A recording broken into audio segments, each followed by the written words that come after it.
Good afternoon, everyone, and welcome to Into the Stands, where we have a lot of news, um, mostly with the NFL, as we head into the off season. And we're going to start very quick. I'm going to give it to Colin. We're going to talk about the New York Giants because our running back Saquon Barkley and our quarterback Daniel Jones. We have some news on them. So we'll start off with Saquon Barkley because that is, kind of the big story, at least going forward here. It's going to be the big story of the Giants offseason until we get to the NFL draft. And that is, we talked a long bit about what's going to happen with Saquon Barkley and the Giants. The future really did look uncertain. And the Giants officially did say that Saquon Barkley will not be given the franchise tag. He was given it last year. It's not going to happen again this year. He will be able to test free agency. Now, if this ends up being a scenario where Saquon Barkley ends up leaving the Giants, goes to another team, I have a whole different thing I, want to say about Saquon Barkley and what he's done here. But, just to shortly go over, this is a guy who, was a second overall pick in 2018, a guy who was really kind of picked to inject life into this offense. It was an offense that we had an aging Eli Manning. They still wanted to be competitive. And listen, Saquon has really been a star, been a very steady force for this team. And I'd argue has been their leader, their heart and soul. I feel like 26 is, when you think about the New York Giants, to me, I don't think about Daniel Jones. I think about Saquon Barkley, a guy who battles through adversity, never really is out there complaining that he's not getting paid, a guy who isn't, complaining that, listen, I played behind below average offensive line talent, while other guys like a Nick Chubb, Ezekiel Elliott back in his prime had played behind Hall of Famers. Saquon hasn't had those leverages, hasn't had those privileges, yet the guy still puts up great numbers. He still produces, has a great highlight reel, especially if you go back to his early seasons in his career. But if this is the end for Saquon Barkley, what is the backup plan for the Giants? Outside of Saquon, the Giants have really over the past 10 years, ever since the Ahmad Bradshaw, Brandon Jacobs duo has left, they've really struggled to find a running game outside of 26. There was a little bit there with Wayne Gallman where, the year where Saquon Barkley went down with that ACL injury, he kind of stepped in and was that main running back, and he put up some good numbers. But, we even go back to the Rashad Jennings days. You go back to days where Orleans Darkwa was a guy who I was really hopeful for getting, some big gains there as well. So the running game is going to be big for the Giants. Right now we're looking at Eric Gray and Gary Braywill. Both guys are unproven commodities. We didn't really get to see a lot of them really compete at all last year. Not a lot of carries, not a lot of really notable things at all to say about Eric Gray or Gary Brightwell. So then it comes down to the draft. The Giants are going to draft running back in the later rounds. And, we've seen guys succeed in the later rounds, seen that happen. But once again, we just go back to the offensive line problems. It's going to be very hard to get a young rookie running back in there, be very successful behind that offensive line, which is why going forward into this offseason in the draft, it's going to be a talk about improving the offensive line. And Saquon really was a big mask for a lot of these problems, at least when it came to the running game, because, people often did criticize him for being a home run hitter, a guy who, and you'll still hear that a lot. That's a lot of discourse about Saquon Barkley. He's a guy who, you can't rely on him to be a 4-down back. He's just a guy who's going to go out there, maybe occasionally break off 20, 30, 40-yard run. But I will argue that in 2022, we saw Saquon Barkley start to become more of that 4-down back player. I remember there's a game against the Houston Texans where he got over 30 carries and the Giants went on to win that game. Even the game this year against the Jets, he had a career high in carries, and the Giants still almost beat the Jets just solely running the football with Saquon Barkley. I think that's a testament to how great this guy truly is. I really feel like if he was in a different situation, I even personally argue that if he was the 49ers running back instead of Christian McCaffrey, he'd be viewed in a similar light to Christian McCaffrey. I feel this guy has that talent. So we're looking at the possible teams that are suitors for Saquon. The big one I keep hearing is the Houston Texans, which is a perfect fit for him, I think, personally. You pair him with a guy like C.J. Stroud, a young team with D'Amico Ryans. And if you think about it from the Houston Texans standpoint, too, they're a team who a lot of times when teams have quarterbacks on rookie contracts, it's important to capitalize now. It's important to get guys who will, support your young rookie quarterback, and you can go on and maybe win a Super Bowl. That's usually the best time when these guys are young and you don't have to pay them these big, exorbitant contracts. Because, eventually soon there's going to be a day we're going to see C.J. Stroud make it into getting a $200, $300 million contract. We know it's going to happen. So to support him already in his career, where he's already looked pretty promising with a guy like Saquon, that'd be huge for him as well. And if this running back market and these prices in general are going to be this low, if you're a contending team, you can scoop up a guy like Saquon for $11-12 million a year. It is something you absolutely have to do. And if this is the end, like I told you, it breaks my heart as a Giants fan. I love watching Saquon Barkley since 2018 be the heart of this offense, be kind of the leader of the team ever since Eli Manning retired. But that's all, unfortunately, the way business works sometimes in football. He's 27 years old. after paying Daniel Jones, the Giants don't necessarily want to pay a running back as well, which is why I have always been against that Daniel Jones signing. That was from the start. I've always felt like that should have been a 2-year prove-it deal. Maybe we're looking at 20, 30 mil per year. That's not the direction the Giants went, which kind of brings me a little bit over to my next topic about Daniel Jones. But I guess first I'll switch it over to you, Chris. Also being a Giants fan, how do you feel about Saquon Barkley possibly being gone? I mean, it's awful. It really is awful. I mean, he was so monumental for this team. I mean, really one of the few bright spots on this team since he was drafted. Never got the chance to be part of a real contender until 2022, if you want to consider that team a real contender. I mean, they kind of just surprised everyone and got there. But he was the one piece when he went down this season. That's pretty much when everything. I mean, it was the first game of the year. It was an awful start, but once he went down, that's where everything kind of went haywire this season. And of course, there were still other problems, but him going down was so big for this team. And I mean, you can go back to last offseason, and I was right with you, right? Where I did not love the Daniel Jones signing. Although again, I knew we kind of knew it was going to happen because of how much they've loved Daniel Jones. Although this recent rumor that we heard would kind of indicate possibly otherwise as of now. But I mean, it's just it really. I guess that's just the business of the game. They love Daniel. They decided to pay Daniel.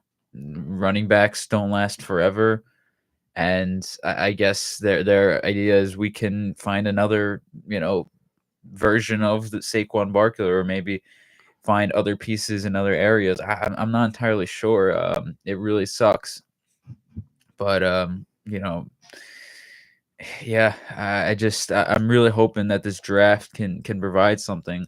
Although who know, does it look like the Giants are landing more quarterback? I mean, that's obviously going to be a whole other problem because I think they have many offensive problems with other places, wide receiver, and now obviously running back. They're going to need to make an improvement there. So that's why I think losing Saquon Barkley. It just leads to more question marks on this offense. And going back to Daniel, I mean, again, Daniel's not really a sure thing at the quarterback position anyway, so it's not like we can really justify that now. So overall, it sucks, but I mean, I don't know. And I mean, like we talked about, what not having Saquon Barkley for that offense means. I mean, at least looking into the roster next year, if you take away Saquon Barkley, the only guarantee on that team is Andrew Thomas on the offensive side of the ball. I mean, that's the only position where you can confidently get a guy who can come in there, produce, do his job, and be a top level player in this league. I mean, we're still looking for wide receiver talent. That's why a lot of people in the mock drafts have us taking Malik Neighbors, Rome Odunze with the 6th pick. Obviously, like I told you, I mean, I've watched at least after that Ahmad Bradshaw, Brandon Jacobs era. I mean, I remember when we drafted David Wilson end of the first round in 2012, his career got cut short due to injuries. I mean, I really never saw a consistent running back for this team. And during that decade, Saquon really was the first guy that I see went in there and was the unquestioned number one back, a guy who would be there, be behind center every single play. And you were confident that you had a guy who could get you those yards, get you first downs in the running game. It's just, man, it sucks to say. And you talk about Daniel Jones. I mean, if you go look at the numbers, Daniel Jones' numbers with Saquon Barkley versus without Saquon Barkley, it's night and day. It's a completely different quarterback. So if you're going to expect this guy, and this is also if you do not draft a quarterback next year, if you're going to expect this guy to go in there without his main security blanket, a quarterback who already has shown his limitations without said security blanket, I think you're just asking for failure. I mean, this is what happens when you pay Daniel Jones. We knew that this is the scenario. We knew this is what Daniel Jones needed. You knew that he was a guy who's not going to elevate players around him. You knew he's a guy who you can win with him if the team's great around him. If you're taking away the best player on that offense, how do you expect to win with this guy? There's no possible scenario where I see it. I just don't see it unless you happen to pull another Odell Beckham Jr. out of your hat in the first round of the draft like you did in 2014 with one of these guys. And that's another thing too, right? Odell Beckham Jr. was another guy who we saw be a terrific playmaker for his organization, a guy who really felt like was going to be a Giant for life, and he ended up leaving as well. It's just, I mean, I love watching both Odell and Saquon play in blue, especially that season they played together with Eli Manning, but just, seeing this generational offensive talent come and go, it's just hardening to this team, it's just hardening to the fan base. And we'll see what happens with Saquon. Maybe Joe Shane, if the running back market truly is depleted, maybe he can, kind of convince him to stay, on a 1 year, 2 year, 11 mil per year deal. But I just don't see the outcome of it happening. It seemed like that the Giants, Saquon Barkley, have been heading in towards this kind of divorce for a while. It stains, but that's just, once again, the nature of the football business. Yeah, I mean, it's going to be very weird as a football fan in general to see a guy like Saquon Barkley out of the New York market entirely. Now, what do I think they should do? Now, I have looked over the running backs in the NFL draft a lot with combine results and a bunch of other metrics. I'm going to be honest here. What do I think the Giants should do in the draft? They should draft Neighbors. I have a feeling Penix is going to drop a lot due to the age. And the Giants can get him in the second round. Now, is it possible Penix goes up because of his combine? 100%. I think that's very possible. You could probably see him at the last pick in the first round if someone trades with Kansas City. However, there's a lot of players who fell. And one of them, and I feel like this is going to be a really interesting one, is my third favorite running back in the draft in Bucky Irving from Oregon. Now, he's a ground and pound guy, 5'10", 195. He's a good build. He's very fast. He's fast for me, but he's very quick. He ran for over 1,000 yards in an offense that threw the ball a lot last year. Remember, they had Bo Nix, one of the leading passers in the NFL last season. So I think that could be a steal in the third round.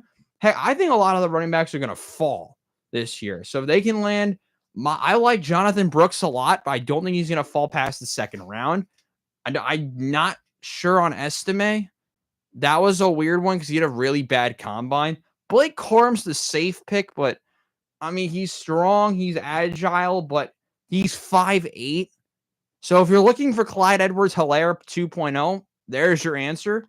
But I don't think the Giants want that. So why not go with the third round, likely third round or fourth round pick that could be a stud in Bucky Irving? That's the one I would look out for.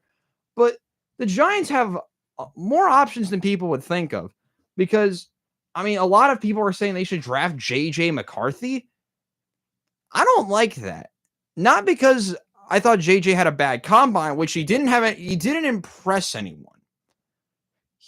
Do you really think you'd want a game manager at the 6th pick? Well, like, that's the kind problem. of what I was going to go into at the next point about the Rich Eisen report with Daniel Jones, which I'll let you continue about JJ McCarthy. Yeah, I mean, when you look over the tape, and there's one game that stands out to me the most, Ohio State. Now, one stat I love to look at and calculate myself is passing yards in the air per attempt, because what did Michigan do a lot of last year? A lot of screen passes, a lot of short routes, a lot of time wasting, and it bored me to death.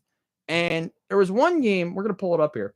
Ohio State, J.J. McCarthy, passing yards in the air, less than 80 against Ohio State. He looked bad against Maryland. He didn't do anything against Penn State while he had a small injury. So J.J. McCarthy, he doesn't stand out at all. He's the one quarterback this year that's going to rise up draft boards for no reason, because he should not be in the business of being a top 15, top 20 pick in this draft, because he doesn't do anything like a top 15 or a top 20 pick would. Is he a game changer? Once every 15 games. Like, he's not, he only had, I think, 2 games over 200 passing yards. Like, that's not elevating your team enough if you are the New York Giants. So I know who you want, Colin. I think the best fit for them would be Jaden Daniels, who I think would be phenomenal for them.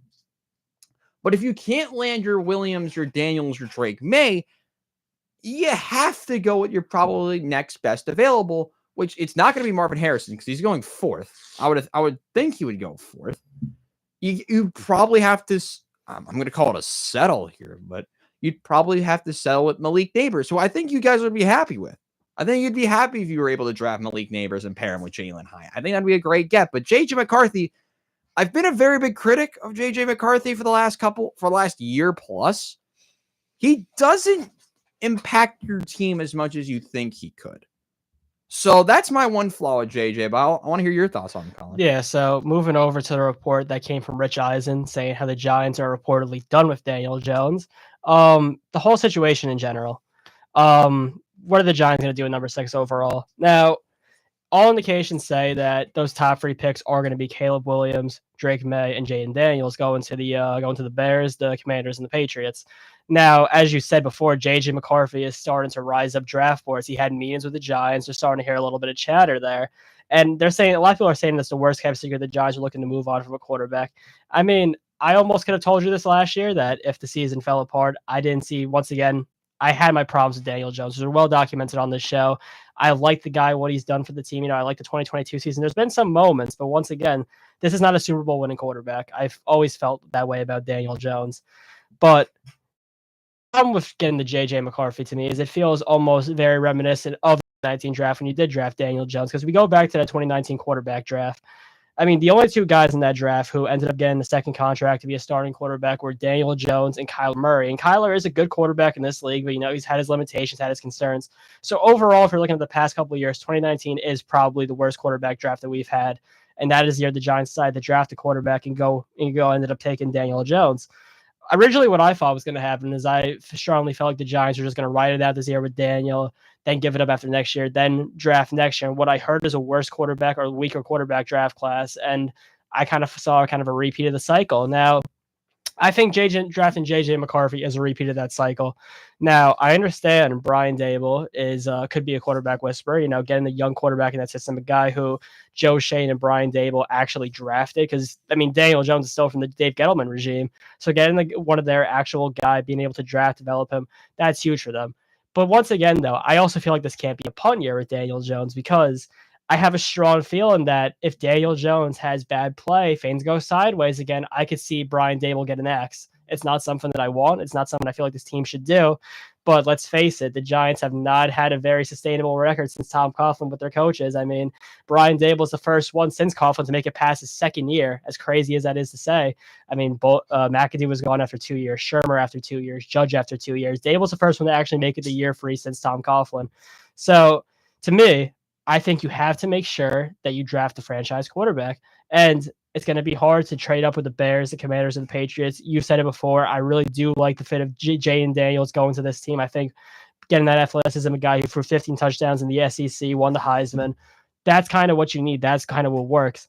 To me, I don't see anything special in JJ McCarthy. At least, not exactly because obviously different players, but it's kind of reminiscent to me of Mac Jones at Alabama, a guy who, won the national championship, a guy who had talented players alongside him, but he ended up getting, not a lot of people kind of thought that Mac Jones was going to be a top quarterback in that draft, but he ended up being the 15th pick. Patriots ended up drafting him, and sure, they won some games. You can win. The Patriots were able to win games with Mac Jones, but once again, and this is what you need at the quarterback position in the NFL in 2024. You need special. It's not there. There's no outstanding trait that he has that makes me say that this is a guy who can go out there and dominate in the NFC East and make the Giants go back to even those perennial playoff contenders. I think both Caleb Williams, Drake May, and Jaden Daniels, and I feel like that if there's any possible chance the Washington Commanders and New England Patriots are even willing to discuss or entertain the New York Giants, you take that opportunity. No matter what, I've always felt this. You take any opportunity you can if you think that guy's going to be the franchise quarterback. It's the most valuable position in sports, and it's what you have to do. What would have happened if the Chiefs never made that trade with the Bills to get Patrick Mahomes? Where are the Chiefs be right now? I guarantee you they don't have those free Super Bowl extra Super Bowl championships in their drawer right now. It just, to me, if Joe Shane wants to cement himself as a Giants general manager, wants to cement this new era, you draft one of those guys. It's going to be hard, but the main lesson is if those guys aren't on the board, and if you do not feel that JJ McCarthy is that guy, you do not draft him. You do not run into the same mistake you did with Daniel Jones. The Giants ended up drafting Daniel Jones back in 2019 just because Dave Gettleman thought that he had a nice senior day. How could you use that as your base? And also the fact that he went to the Eli Manning quarterback camp. How can you use that as your basis for drafting a franchise quarterback? You have to, if you're drafting a guy, you have to have full conviction that he could be a franchise guy. He could be a superstar in this league. And, Malik Neighbors, a guy like that could be nice. But, still, it has not worked getting these number one targets for the Giants since Odell Beckham Jr. And it could be a product of Daniel Jones, it could be a product of coaching. Kenny Galladay didn't work. Darren Waller has not worked. And we're starting to even hear a conversation that Darren Waller is considering retirement, which is another thing, which is just great for this Giants offense, great for the potential of this team going forward. But I mean, what did you expect? What did you expect? The fact that already after year one, you're done with Daniel Jones. You knew what Daniel Jones was. I mean, this is the same general manager who did not give him the 5th-year option because he felt that this is a proven year he was going to be gone after this year. It's just the whole thing about it. I mean, I'm grateful for the 2022 season. I was grateful to see this team win a playoff game. I thought it would take a lot longer to see this team get to that point. But just the fact that this team wasn't in the division around a couple years ago is just a distant memory at this point to me. It's just that this is back being the rebuilding era of the Giants, and they cannot make the same exact mistake they made in 2019, or else I think that we're going to be having this exact same conversation 5 years down the road. Right, and obviously, no need to explain this, but that makes draft night that much more, important to Giants fans. I'd say it's the biggest draft night for the Giants since 2019. Right, easily. like it's just, it's exciting, but it's also extremely nerve-wracking because, again, what's this decision going to be? And again, we could say they have to be absolutely sure.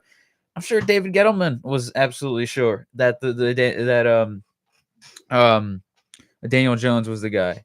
Like I'm sure he was absolutely sure that Daniel Jones was his guy, and his rationale was obviously very, invalid, but it was, that was his guy. So it's obvious. It's they have to make sure that this pick is a hit rather than a miss. But that could be anything, right? As you're mentioning McCarthy, they could love that guy. They could, but obviously, if we think, from what we're watching, that he's not enough, it's going to be difficult. But yeah, if they're not absolutely sure, they have to look more in the realm of offensive weapon, which it does feel like even then, like, again, Daniel Jones will be back next year, and then we're going to be hoping this rookie is going to be, the real deal, and that Daniel can finally find a replacement for Saquon. But it's a really tough situation, but and it's really nerve-wracking, but I think you gotta hey, if anything, it does make draft night that much more enticing to Giants fans, even more than, obviously, since 2019. It's really this is going to be huge, but I have no idea what the Giants are going to do here. I don't know. Yeah, because there are always surprises on draft night, right? There's always trading up, trading down. Obviously, we saw that last year. Yeah, I mean, obviously the Texans were the one that everyone remembers from that trade, or from that draft. But I don't know. Do the Giants surprise us and pull off something else that's crazy? Maybe they find a way to get another draft pick that's high. I don't know. I really don't know. I'm just obviously I don't see that happening anyway, but you never know, really. It's the Giants have a lot to prove in this draft to their fans, right? Because how many times did you go to a Giants game last year, spending how much money, in general, on opening day, opening night, we actually found a pretty good deal going to that Seahawks game, but still a lot of people, right? A lot of people spend a lot of money on this team, right? And so they have a lot that they need to sell to their fans. Like the Yankees did, right, where they decided to go at Juan Soto to get a lot of the season ticket sales. The Giants have a lot to prove now, because Giants fans are smart. Fans are smart here in New York. They get a lot of hate here in New York, fans. But listen, we're smart, and we'll be able to read between the lines. If we don't think this guy is worth it, and we think it's going to be a repeat of Daniel Jones, they'll show up, but it's not going to be. There's not going to be much excitement around this team heading into next year. You mentioned that. There's also a clip just from a week or so ago where a fan called in with Joe Shane, and he basically saying, "What do you see in this guy?" He basically ripped into Daniel Jones for a good few minutes there. And I mean, credit to Joe Shane. He responded to questions, said what he liked about Daniel Jones. But the fans are starting to be fed up, and there was a large faction of Giants fans for a long time who were loyal, staunch Daniel Jones supporters. There was a lot of them in this fan base, and I'm starting to see them kind of move away now, which kind of tells you we're getting to the point where Daniel Jones is really losing his supporters inside that building. And I mean, we even heard Kayvon Thibodeau, that comment where he had saying that, the Giants should have paid Saquon Barkley before Daniel Jones. I mean, if you're starting to see players on the team start to question that, sort of question what he's making with what he's worth, I mean, that's when you start to really have a lot of concerns. and like I said, I love Brian Dable. I'm a big Brian Dable fan, but just the fact of the matter is he could end up being scapegoated for this. And that's crazy to say, but we've seen the Giants be very unforgiving when it comes to their coaching hires and how they fire coaches. One more thing about the Giants, just the fact that they also did not franchise tag Xavier McKinney. McKinney has been a nice player for us at the safety position, was a second round pick out of Alabama. But I've always been a solid cog in this defense. We'll see if they're able to bring him back there. But that's another position they're gonna have to look forward, possibly changing, because McKinney has been, the consistent force there in that safety position. Outside of that, maybe we're looking at a Dane Belton stepping up, who made a couple of nice plays near the end of the season. Maybe it's a Jason Pinnock getting more playing time. But yeah, I mean, there's just a lot of holes in this roster. I mean, the good thing is we have the definite, guarantee of Dexter Lawrence and Andrew Thomas. And we paid those guys. Those are going to be two of our huge pieces going forward. But outside of that, I mean, outside of Lawrence and Andrew Thomas, what is there for the Giants to do? Who are the other players of the Giants say this is going to be the guys who we're going to go forward with? Just want to bring up one or two more interesting stats before I have one more question about the Giants draft situation. A lot of people, when we bring up J.J. McCarthy, brought up his record in games. Now, granted, he has one college loss. Good for him. And it was the TCU in the college football playoff. Now, at the same time, this man, this is going to be, I love doing this. Who did he beat last year? This man did not play a ranked team till Penn State. He did not look good against Penn State. This man has not thrown for over 3,000 yards in a season. You can make it due to their running game, but you don't see a guy projecting the top 10 not throw for over 3,000 yards in a season and barely go out and beat teams like Maryland. Like, come on, man. Like, he struggled against Tua Tagovailoa's brother. That's how bad that is. Now, Talia Tagovailoa is not horrible, but yikes. There's nothing that stands out, but the one thing I have heard recently was the Patriots being the Patriots, and they want to stockpile draft picks. Now, you could take this multiple ways. Could this involve them trading down? Could this involve them trying to trade a player for picks? If there's any chance that the Giants can trade up with the Patriots, you probably do it, right? It's almost a blank check, honestly. I think it comes to that point where if you have the chance of Drake May or Jaden Daniels, I mean, that's when you start getting into the territory of how many firsts do they want. I mean, it's only because I think you trade them the 6 picks, so it's only 3 spots down. How much do the Patriots value those 3 spots? Is that an extra first-round pick? Is that 2 extra first-round picks? Do they want players involved as well? That's when it starts getting dicey. But I mean, if the Patriots come up to you and say that if it's only 1 first-round pick, maybe a second in the future, maybe a third or fourth there, you will undoubtedly take that. That is a trade where if the Patriots even call you up and propose that, you are automatically answering that call and you are saying yes. And you are moving forward to the next franchise quarterback for the Giants. And I mean, if you are the Patriots, obviously it's a new era there. So Bill Belichick, the way of thinking there. Maybe the Patriots like a quarterback, later on. Maybe that they want to possibly pursue someone in free agency. Who even knows what the Patriots are going to do going forward? But all indication says that the Bears, Commanders, and Patriots are looking to draft those top 3 quarterbacks. But yeah, if there's even a circle of any sort of bit of doubt with the Bears, Commanders, or Patriots, if you're the Giants, you make those calls and you take basically any opportunity that you can to trade up. The worry here is that the Commanders and New England have the 2 highest amounts of cap space. So if it's going to depend on day 1 of free agency, what the heck either of those teams are going to do. If Washington finds some way to land 2 elite players, they're not. But just to put it in possibility here, they're not moving down. If New England finds a way, they're totally not. But just bear with me here. If New England goes out and trades for someone ridiculous, or sign someone crazy, then they can go out and be players, and they're not going to trade down. I mean, when you look at the other teams that have a lot of cap space, the Texans, who I think are going to sign Saquon Barkley, it's going to be either them or Chicago for me. They can be possible players. So the Commanders and the Patriots and Commanders, it's going to depend on day 1 of free agency of what they're going to do, because we've seen before how much it takes to go from 6 or 7 to 3. We've seen it before. Now, I will tell you what this team gave up. It was my New York Jets, and we traded up to draft Sam Darnold. I hate that trade so much. It's a nightmare to think about. But the Jets, I believe, traded a first and 2 seconds. I think that's what it was. If that's the offer for the Giants, I think you make I that think trade. you're going to have to give up another first because of how, I mean, one, I don't like Drake May either, which there's no safe pick. Like, is that fair to say? Because you have, let me go run down my top 5. Williams and his shenanigans in the media and what he has said and what he's trying to do. Drake May's lack of competent competitions. Jaden Daniels, who's going to be, I think, very good. He's only had one good season. J.J. McCarthy, lack of passing yards. Michael Penix, injury history. Bo Nix, inconsistency. There's no safe quarterback pick, which is the worrying factor. Now, where I think this benefits the Giants more is because when the Jets had to trade up, people knew that your top 2 quarterbacks in that draft were Baker Mayfield and Sam Darnold. I remember Baker rose up near the end of that draft process. He rose up for no reason. It was mainly Sam Darnold and Josh Rosen, I remember, which crazy to think about in retrospect. I saw a lot of mock drafts had it was Sam Darnold going to the Browns and Josh Rosen going to the Giants at 2.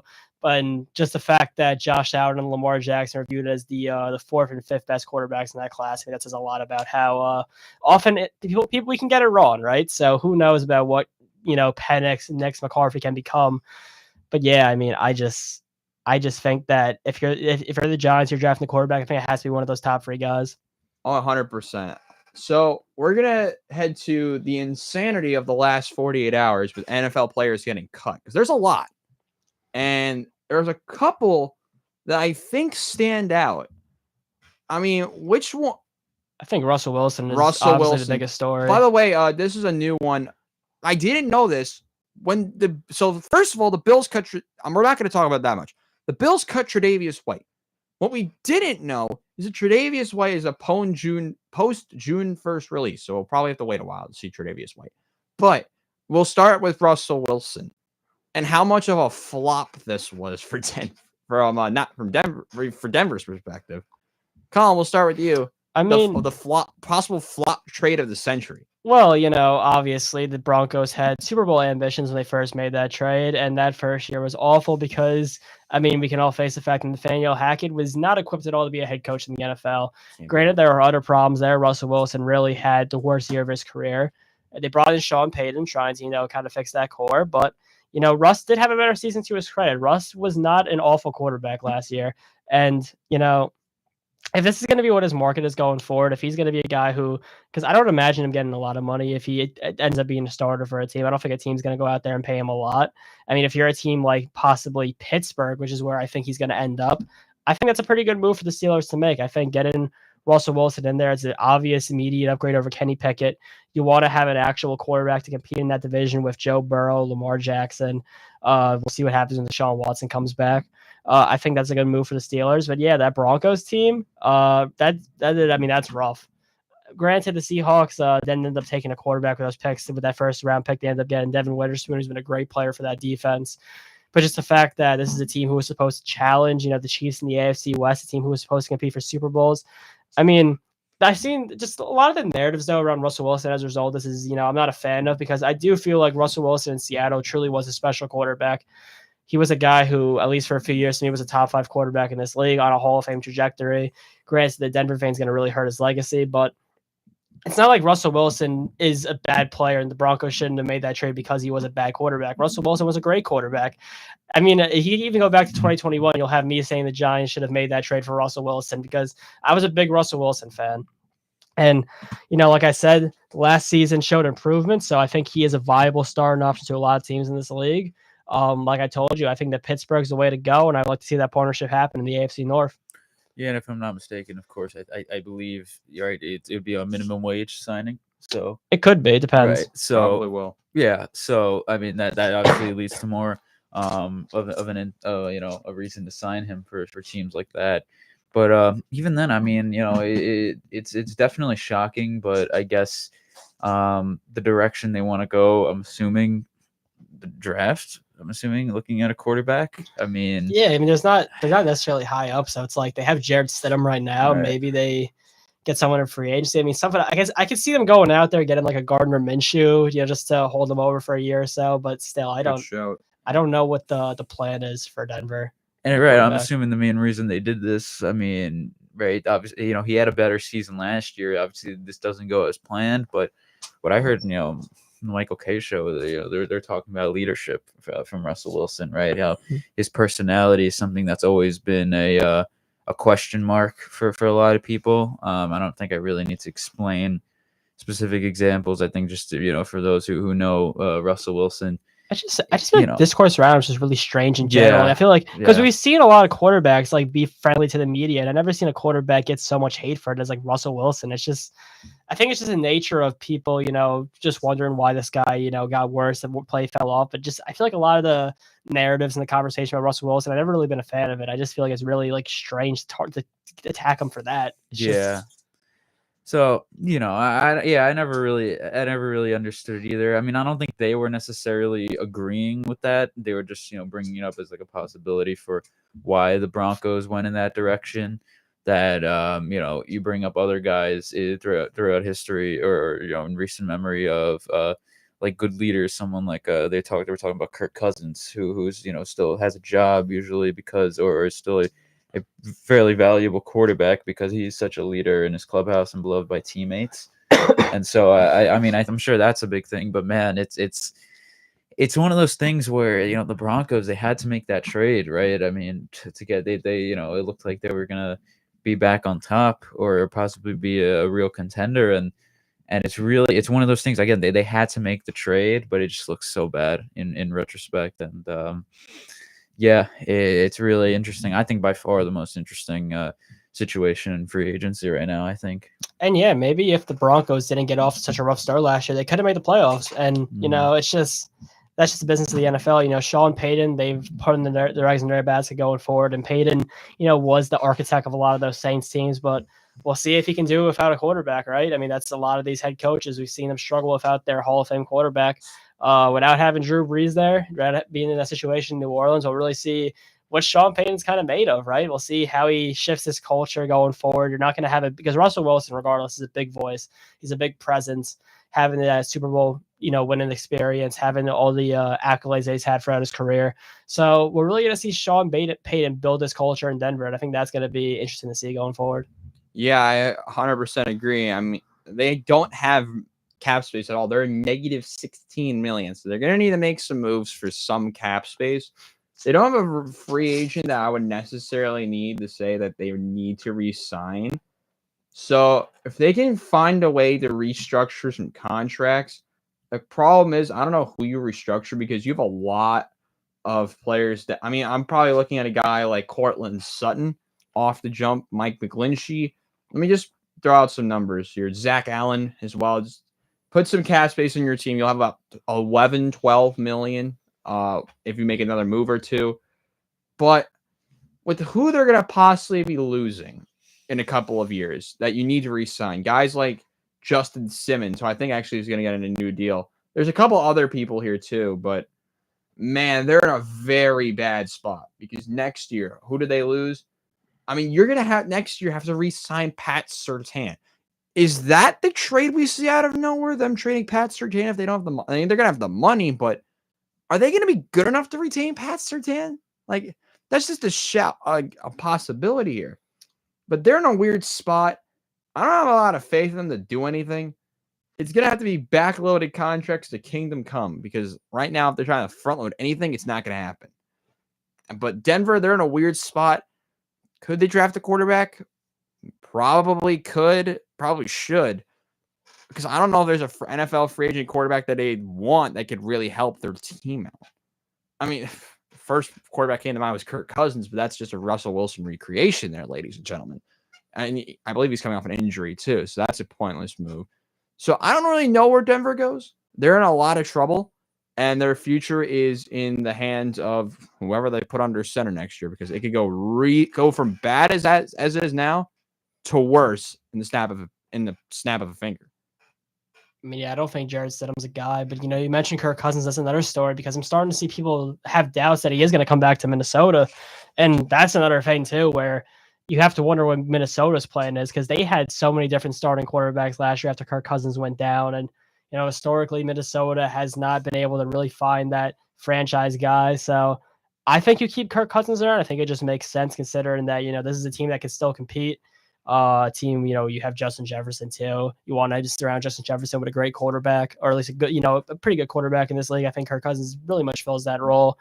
But I mean, if Kirk goes out there on the open market, I mean, I think he gets more money than Russell Wilson because that perspective of him being a guy who's proven to be, sure he's coming off that Achilles injury. I don't think that's going to affect his passing that much, but just the fact that his teammates seem to love him. He seems to be a guy who really can command that, command a locker room. I mean, there's a lot of options out there. Maybe, you might see that's where Atlanta moves because there's a lot of teams who are not going to be at the top of the draft. And they're not really going to be in the position to draft a quarterback. Maybe we see Las Vegas, that's their move. There's a lot of places for Kirk Cousins. I think he is going to have a pretty robust market if Minnesota moves off. I just don't see why Minnesota would move off. Yeah, I don't see the reason why, because we saw what their quarterback play looked like in the second half of last season. I mean, look what they threw on the field. They threw Jaron Hall, Nick Mullins, and Josh Dobbs, and they looked not great. Now, there's not a lot of quarterbacks here that just scream, oh my goodness, they're going to improve our team off the jump. But they're in a weird spot. But I think one conversation we should have, I mean, first of all, the recent news of Mike Evans getting re-signed, I did not see that actually happening because Tampa's not winning a Super Bowl, but they're going to win that division a lot unless the Falcons get a quarterback. The pairing of Mike Evans and Baker Mayfield, I mean, I think that as long as the NFC South stays as is, it's good enough to win a division. And sure, it may not be something where it's like you want to hang your hat on that. You may not be going to the Super Bowl, but hey, you won that Super Bowl with that core. So if you can still stay competitive, the Buccaneers, historically a franchise which has had a lot of losing. If you can, consistently rattle off 9-10 win seasons after winning the Super Bowl, I don't think a lot of fans are really going to complain in Tampa Bay. So I like seeing Mike Evans stay with that team throughout his career. Really one of the more underrated receivers. I think he is on a Hall of Fame trajectory, a guy who, 1,000 yards receiving in all those consecutive years. I like Baker Mayfield there too for the fit. You don't have to necessarily be a great team in this league. If they're, especially in the case of Tampa Bay, just being that competitive football team, I think a lot of fans are going to be happy about that. Right. Yeah. And, I think there were a lot of teams in on him as well. Right. But yeah, last year they surprised a lot of people winning that playoff game. And right, this is a team that obviously, recently won that Super Bowl. And when they finally found something with Baker and of course, what that pair with Evans, it's you said it, that division's pretty weak, and as long as they stay slightly above 500, they should win that division and at least get there, and that's fine, right? For a lot of teams that's cool, just getting in, and in football especially, I think is the sport where it's best to just sneak in because obviously one game playoff rounds, and you just, you never know what you can run into. Yeah. I mean, I'm looking over my list of free agents here that I like. It's a long list. Now, there's a couple of players that I'm intrigued to see where they go, but I mean, I don't know who the most interesting free agent is. There's a lot of people here. Now, for looking at position by position, I don't know who you pick. I was disappointed that T. Higgins got tagged. Jerry Sneed might get traded, but just to bring this up, just to bring up this point as well, it just came to my head. The Falcons, I think, are going to be in panic mode because if the Bucs re-sign Baker, I have a feeling it's going to be a need for the Falcons to trade for Justin Fields. But if they don't overpay him, that's a huge win. But the one position I'm looking at is if I can load it up here, is the wide receiver market. Now, there's a lot of decent players here. You talk about guys I like Tyler Boyd. I feel like he can fit on a lot of teams. You look at a guy like Curtis Samuel. I mean, Odell Beckham's even here. So there's a lot of interesting options. The wide receiver market, I think, is wide open. Calvin Ridley, Marquise Brown. There are so many good players here. I'm just so intrigued to see where they go. But let me ask you this, guys, this question, if you can go through a list. Who's the most intriguing free agent this year? Well, I don't think it's necessarily a matter of who specifically is the most, intriguing, but I think it's just more a matter, and this is kind of going back to the Saquon conversation of the entire running back market. And I feel this is going to be the big story because it has been about how teams are going to pay running backs, what the market's looking like there. I mean, from where we stand right now, we possibly could see Saquon Barkley, Derrick Henry, Josh Jacobs, Tony Pollard, DeAndre Swift, Austin Eckler, J.K. Dobbins, and Devin Singletary all hit free agency. These could all easily be running back ones on a bunch of teams. So it really comes down to, and this is going to be a big indicator towards how running backs going to be viewed going forward. Obviously, it's going to show us just really what has become of the position. Because if Saquon Barkley struggles to find pay, if Tony Pollard struggles to find pay in this league, I mean, how good is it really to be running back in the NFL? You're a guy who takes so much hits, a guy who really, is a big, source of offense for a bunch of NFL teams, and you just can't get paid any sort of amount of money to, long-term, no security there. It's just, I mean, especially for guys who have put up so much great numbers in their career, like Jacobs, Barkley, Henry, like I mentioned before. To me, I think that's the big story for this free agency. It just has to be the running back market because we've been waiting to see all these guys hit the open market. It's finally going to happen. And if they don't get paid, and there's a lot of teams that are just sign on for, low amounts of money, sign on for league minimums, it's going to really become a big problem, I feel like, with the NFLPA. Yeah, I agree. I mean, yeah, there's so many out here. So many, great names on the running back position.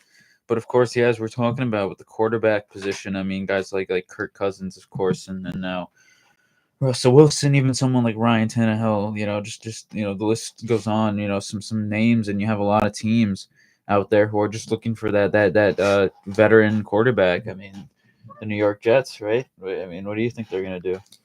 They can't do a lot, which sucks. We have no money. They cut Laken Tomlinson. That was kind of sad. He was the only guy who stayed healthy last year. But they are going to draft an offensive tackle. I don't care who it is, as long as it's a guy who's competent. I like the dude from. I was originally hesitant on the. I think his name is Fuaga, the guy from Oregon State. I was hesitant on him. Then I watched his pro day. I got the combine. I'm like, okay, I can see why we're drafting him in the top 10. But I don't know. There's a lot of ways the Jets can go. The issue is that they just don't have any money. I mean, I want to bring Foley Fatukasi back because I just liked Foley Fatukasi. He's going to cost you absolutely nothing. So if you can find a way to get Foley back on no money, I think that'd be because the defensive tackle spot, other than Quinnen Williams, is so bad that it's the one glaring hole I have in the defensive line in general. Is who's that guy next to Quinnen Williams? I liked Foley Fatukasi. The Jets are losing Bryce Huff. Why not replace another defensive lineman on the team with a guy who has played on the team?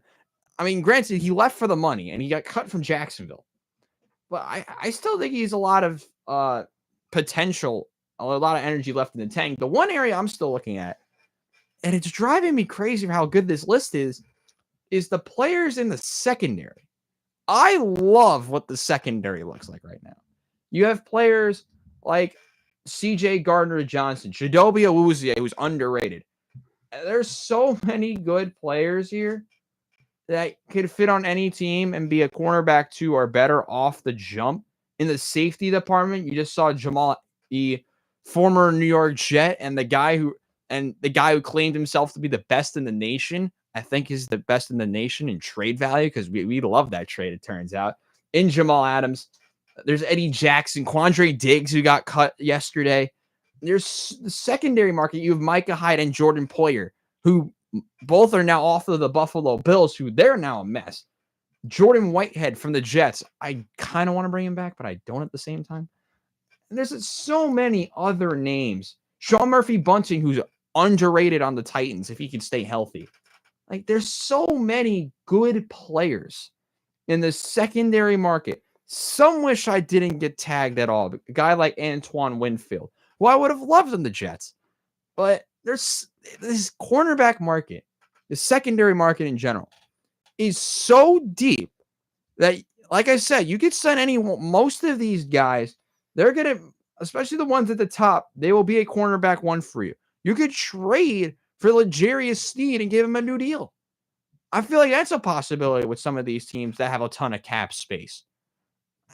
there's so many possibilities that the secondary market's going to be what I'm looking out for in NFL free agency this year. Colin, anything else? I mean, yeah, I just think that for the NFL, I think we should wrap up by obviously talking about the retirement of Jason Kelsey, a guy who is, in my opinion, already, automatic Hall of Fame, first ballot. I mean, he's not going to get in there until 2029, but the guy had a fantastic career. I mean, what more can you really say? As a Giants fan, I watched us go up against this guy for a long time, and he really was the ultimate pro. I mean, we see a lot of stories coming out about his work he did for the community, what he did for Philadelphia in general. And I just think Jason Kelsey's just an all-around good dude. So obviously, wish him the best on his retirement. I mean, he's been in the league for as long as I've been watching football. Truly one of the best centers to ever play this game. He kind of broke up a little bit during the press conference. It's sad to see, reminiscing over that 2018 team with Nick Foles going all the way, and obviously the Philly special. Just Jason Kelsey, just as consistent as they come. I think that Philadelphia is going to miss him going forward, although they do have a pretty good history of drafting and developing offensive line talent. But yeah, I think we just have to acknowledge the great career that Jason Kelsey has had in the NFL. Yeah, and it became, obviously national news coverage. Everyone was talking about it, of course, with the emergence of just both Kelseys. I mean, in general, the Kelsey family has always been very popular, prominent with football. Of course, Travis and with Travis and what's going on in Kansas City, and Jason Kelsey interview, right? Obviously got choked up a bit, right? But yeah, an overall a pro guy who went from being a walk-on running back, right, to becoming one of the best centers we've seen, and yeah, and overall a good guy, likable, right? Always a type of guy you root for, and I'm sure he would have, I'm sure they would have wanted, he would have wanted to end his career maybe on a higher note, but I think it's still a very illustrious career. Of course, till 2018 team was obviously something that'll be in Philadelphia history forever. Even if they didn't win the Super Bowl last year, last year. That he still had an amazing career and did a lot of winning in Philadelphia. So wish him a great retirement. I mean, that story you mentioned is really what football is all about. I mean, Yeah. You could just tell, over the years of how he reacted to the city. I mean, truly a guy who loves the game of football. And, like you said, the game will truly miss him. So, like I said, obviously, being a Giants fan from that perspective, I've rooted against this guy for a lot of years, but I will always say that he definitely was always one of the very much more likable personalities on the Philadelphia Eagles. And he really is a guy who, no matter what fan of a team you are in this league, a guy who you can respect. He always did it the right way, always came in and gave it his all. So I will always have respect for Jason Kelsey, and I wish him the best going forward. Yeah, you guys highlighted it well. Both of you guys said it great. And the one thing that I think everyone will have, everyone who's watched the game, who's played in the game, the guys who break the game down every week, will have for Jason Kelsey is the utmost respect for him. He is the definition of a professional. What he was able to do for the city as a player, he was able to be part of a Super Bowl team. He had a phenomenal career. What I do think, and to put it in a different perspective, is that you could see an end of an era soon with some of the older offensive line pieces on this team. You started with Jason Kelsey. I think Sumi possibly not this year. I mean, heck, not this year, but in the future with Lane Johnson at left tackle, maybe you could see them draft a replacement. He could be gone in 2 or 3 years. But what Jason Kelsey was able to do for that team, the leader that he was, and how much he brought and motivated the players there, and in the situations he's been in with that Eagles team. I mean, heck, he was there when they failed in the Super Tank Bowl. Remember when the NFC East was absolutely trash? You remember that year when Washington made the playoffs? He was the guy who came back. They're like, yeah, things are going to change. They fired Peterson. They changed direction. Heck, he's one of the biggest leaders on a team that made it to a Super Bowl and had a Super Bowl caliber team for the next couple. What would have been a Super Bowl caliber team for the next couple of years. So we're wishing Jason Kelsey the best in retirement. Ultimate professional. All respect for him. Any final thoughts on any other topics you want to talk about? Yeah, I'll just quickly, before we end the show, just shift gears real quick. There was a little bit of news that I think maybe some people might have overlooked. If we shift gears to baseball real quick. Yesterday, nothing breaking, that Lucas Giolito, the starter from the Red Sox, or who signed with the Red Sox this offseason, has a partially torn UCL and flexor strain and could miss the entire 2024 season. Now, obviously, now that's big news for a couple of reasons, and the first is, of course, wish him the best of luck, or wish him speedy recovery, and hope that he was a guy I was excited to see what he was going to do this year as a bounce back candidate. Formerly, was a very good pitcher in the American League for 3 straight years from 2019 to 2021. Past 2 years kind of fell off a bit, but he looked like a good bounce back candidate this year. So obviously, wish him well. But the reason this could be huge news, this could have massive implications, because now I think this puts the Boston Red Sox really in prime territory to be able to sign Jordan Montgomery or Blake Snell, who, yes, are still unsigned here on March 6th. And the season starts 3 weeks from tomorrow. So, chances are, because these guys could sign right after our show, right? There's a chance that can happen, but usually we tend to see, we'll start to hear more interest or something. Who knows? Maybe it'll be something random like Matt Chapman signing with the Giants, which is something I don't think we talked about. That was a good move for them. I think we also kind of saw that coming.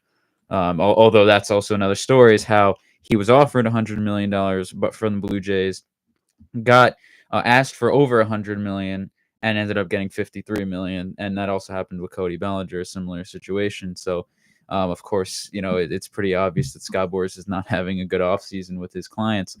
But the Red Sox are a team, right? You heard Rafael Devers basically come out and say they need to make more moves.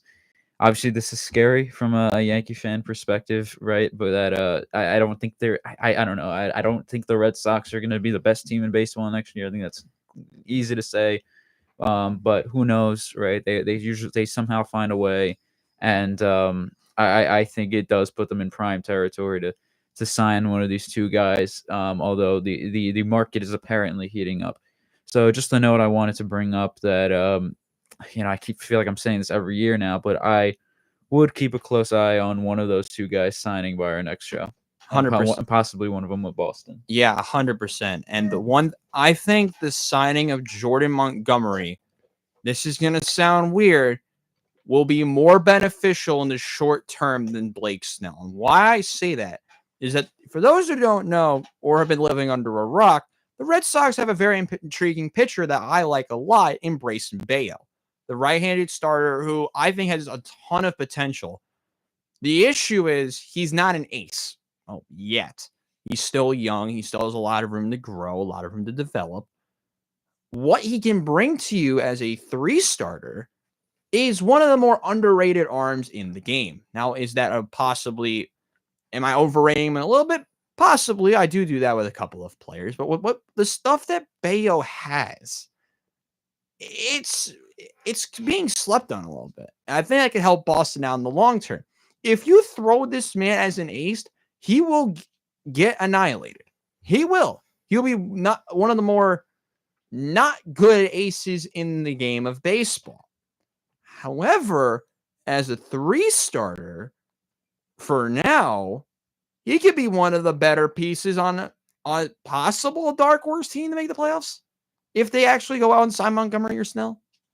But I think the only way this works is if you either get a short-term deal with Snell, which I don't think he wants, or you sign Montgomery.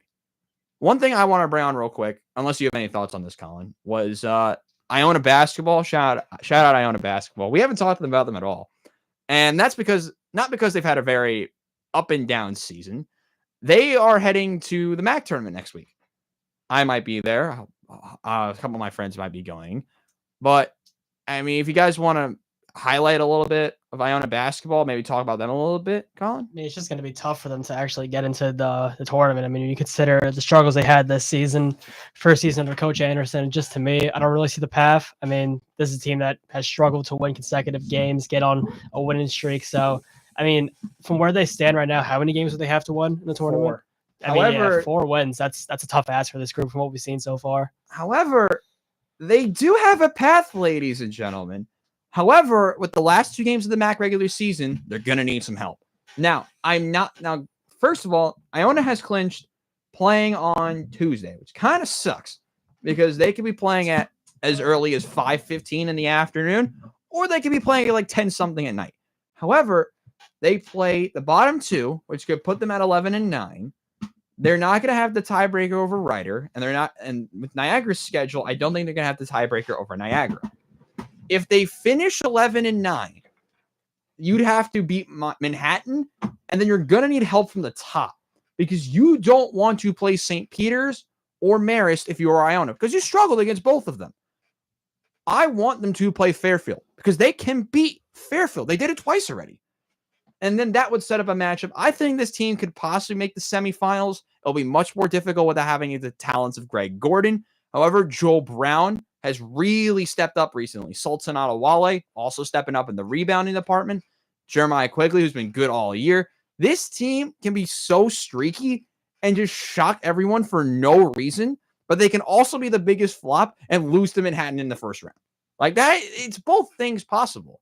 So Iona, they'll be trying to go dancing in AC next week. Well, hopefully, maybe like a 1% chance that they go dancing into March as a 15 seed and will probably get run off the court by Tennessee. But we'll see.